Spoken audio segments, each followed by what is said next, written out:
Olá, sejam bem-vindos. Eu não sei onde você vai assistir isso, se no Instagram do professor Fernando Lopes ou no canal Direito e Teologia, que deveria se chamar Direito, Música e Teologia, porque nós temos mais vídeo de aula de música do que de Direito e Teologia. Mas hoje eu quero falar sobre um tema interessante. Por que que Jesus, para empreender, ele escolheu pescadores e não doutores? Como assim? Será que Jesus empreendeu? Sim, ele realizou empreendimento. Qual que era o empreendimento que ele tinha? Qual que era o objetivo que ele tinha? Disseminar uma mensagem que ele entendia ser a mensagem da verdade ou a mensagem da justiça. Isso fica muito claro em um texto que diz assim, quando ele fala para os seus discípulos: Ide por todo o mundo, pregai o evangelho a toda criatura, batizando-os em nome do Pai, do Filho e do Espírito Santo e ensinando-os as coisas que eu vos tenho mandado. E eis que estou convosco todos os dias até a consumação dos séculos. Esse é um texto muito conhecido. E é uma ordem para que os discípulos para que eles andem, né, como diz, né, idem por todo mundo e preguem uma mensagem. Aí você pensa, mas pregar algo, o correto não seria escolher doutores, por exemplo, e não pescadores, que pescador, em princípio, não tem nada, não, não é o artifício dele, né? Trabalhar com a palavra. O advogado, por exemplo, trabalha com a palavra, o pescador não. E o que é interessante é que a escolha de Jesus teve sucesso. Ninguém, você pode acreditar ou não, mas o fato é que todo mundo se fala até hoje sobre Jesus e fala sobre a sua mensagem. Seguir ou não é outra questão, né? A questão era estava na disseminação dessa mensagem. Então, o que está por trás disso? E aí, essa que é o objetivo de nós refletirmos. E eu vou começar já dizendo o que deu início a essa reflexão que nós vamos trazer. Pense, por exemplo, numa pessoa que você olha e fala assim, cara, essa pessoa, ela ele é o cara. Ele tem todos aqueles títulos que você pensa que alguém poderia ter. Se você olhasse, por exemplo, uma pessoa e você falasse assim, cara, quem que é a esperança do Brasil? Você falava, essa pessoa, a esperança do Brasil. Entendeu? É uma pessoa qualificada, uma pessoa preparada. Aí você vai olhar o que ela está fazendo, por exemplo, hoje, você pensa, daí você percebe que ela tá fazendo nada irregular, não. Mas ela está, por exemplo, fazendo algo que qualquer outra pessoa poderia fazer. Não precisava dos títulos que ela tem, ter estudado tudo aquilo que ela estudou para fazer o que ela faz hoje. Porém, ela faz isso para um grupo capaz de pagar muito bem para ela. E aí você chega numa questão, você chega numa decisão que você precisa tomar. Pense que você é essa pessoa. Você estudou, você batalhou, você fez lá tem os maiores 500 mil doutorados, pós-doutorados, o que for, né? Fez uma série de cursos e de repente você não, ao invés de você pegar todo aquele conhecimento e você trazer algo que faça proporcional àquele conhecimento que você adquiriu, você está fazendo um trabalho que você não precisaria ter estudado tudo aquilo para fazer. Mas você foi escolhido porque essas pessoas que podem pagar muito, muito bem, elas querem os melhores com elas. Então vamos dizer assim, você está fazendo algo praticamente insignificante, se você for pensar proporcionalmente àquilo que você poderia fazer. E por que esse exemplo é extremamente importante para nós entendermos por que Jesus ele escolheu um grupo de pescadores e não doutores? Porque o empreendedorismo de Jesus precisava de pessoas comprometidas com aquilo que era a verdade e com aquilo que era a justiça. Essas pessoas elas deviam ter consciência, estar dispostas, né, à missão grande que elas receberam.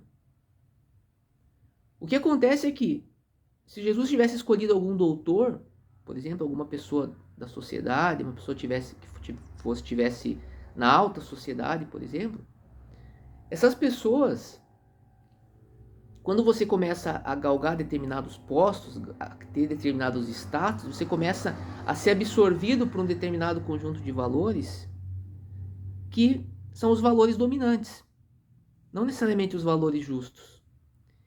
E você começa a ser treinado para achar que aqueles valores são os valores corretos. Isso faz com que você fique cego num determinado ponto, que você não consegue perceber que você está jogando a tua vida fora, por exemplo. Você está jogando tudo aquilo que você construiu no lixo. Porque amanhã você pode morrer, perfeito? E todo aquele dinheiro que você ganhou não vai fazer diferença nenhuma. Não era esse o objetivo de Jesus. Jesus queria que a sua mensagem pudesse ser fazer algo de fato grandioso. Não era simplesmente construir algo. Não, ele queria fazer de fato algo que pudesse significar alterar a história da humanidade. E por isso que ele escolheu pessoas que eram pescadores, mas que poderiam realizar o que era para ser feito. Porque de nada adianta você ter 500 mil títulos se você não faz aquilo que precisa ser feito. E o que eu quero dizer com isso? Eu quero dizer que muitas vezes nós ficamos achando que a pessoa que deve fazer o que vai realizar é aquela pessoa que tem o título, que tem a preparação X, que tem a preparação Y. Por exemplo, no nosso caso, nós falamos muito de música, né? Que toca, né? Tem conhecimento lá, estudou muito música, é ela que vai tocar. E de repente essa pessoa está comprometida com outras coisas, ela não vai fazer. É você que de repente acha que você não tem capacidade, que é você que vai fazer aquilo.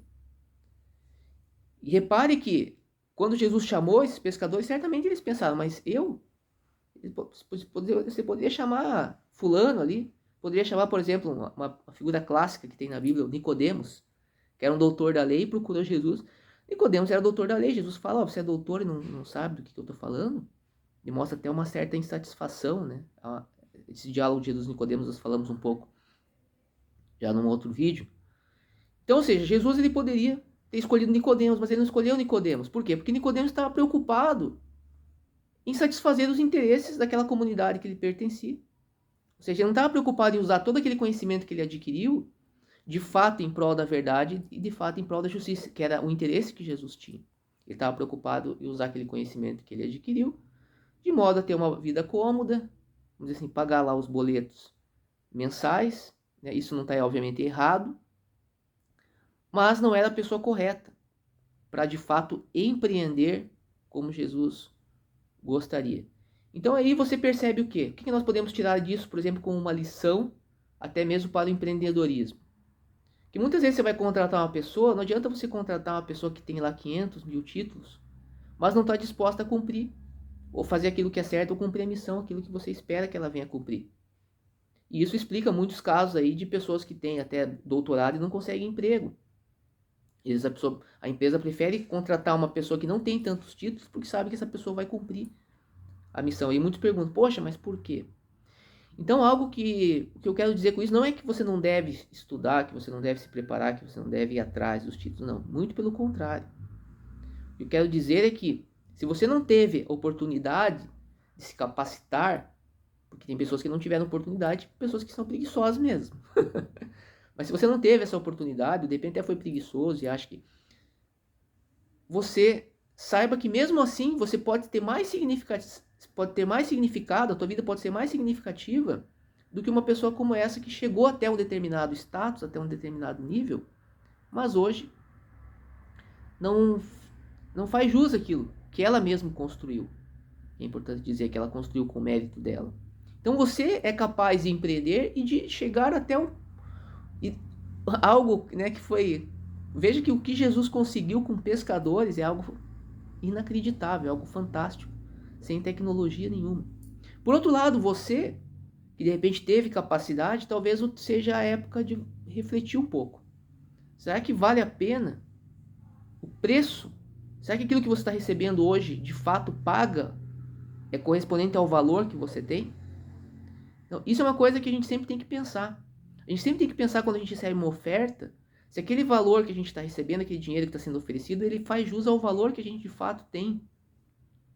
Porque talvez não faça.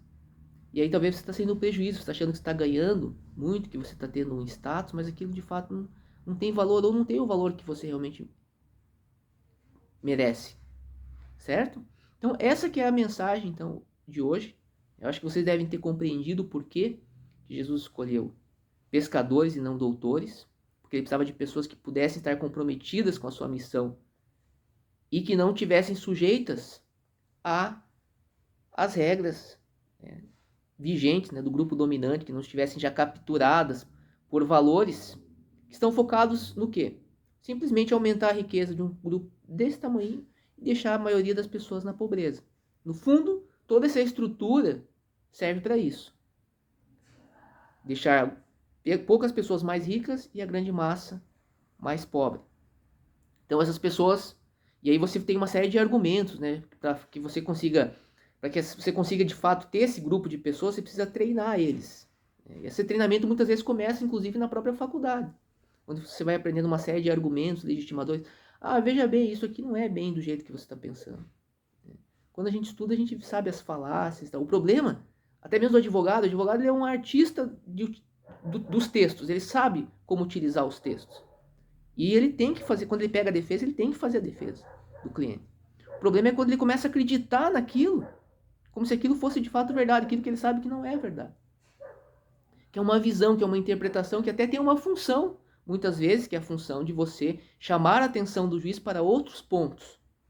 Não estou dizendo que você vai fazer a defesa, tem que fazer a defesa de qualquer jeito. Não, se você pega a defesa, a gente sabe que o Estatuto da Advocacia, você tem que fazer a defesa, boa defesa, senão o juiz vai até mandar trocar. Né? Se você fala, não, você não está defendendo direito. Então você tem que trazer pontos ali, muitas vezes que você sabe que aquilo não é verdade. Mas são pontos que vão fazer o quê? Vão fazer o juiz pensar, raciocinar melhor e avaliar melhor os fatos. Essa é a função do advogado. Trazer uma outra visão das questões que precisam ser discutidas. O problema é quando você começa a acreditar que aquilo é a verdade absoluta. E aquilo não é apenas algo para você refletir, para você expandir o teu conhecimento. Esse é o problema. Certo? Então esses artifícios todos, né, nós precisamos ter maturidade, né, para poder saber o que de fato é um artifício. Só que muitas pessoas, ou porque de fato acabam se envolvendo muito, né, esse meio ele envolve você, ou até mesmo porque elas não estão nem aí. Né? Mas não é esse nosso objetivo aqui. O nosso objetivo é destacar a questão mais importante. Faça aquilo que você entende que precisa ser feito. Busque, estude, prepare-se, mas não fique achando que... Não fique esperando de outras pessoas, de pessoas que têm títulos, de pessoas que têm preparação X, preparação Y. Porque muitas vezes isso não vai fazer diferença nenhuma no resultado que você precisa obter. Beleza? Espero que vocês tenham gostado. Deixem os comentários, não deixem de se inscrever no nosso canal e de curtir também e divulgar aí para que nosso canal cresça. Grande abraço.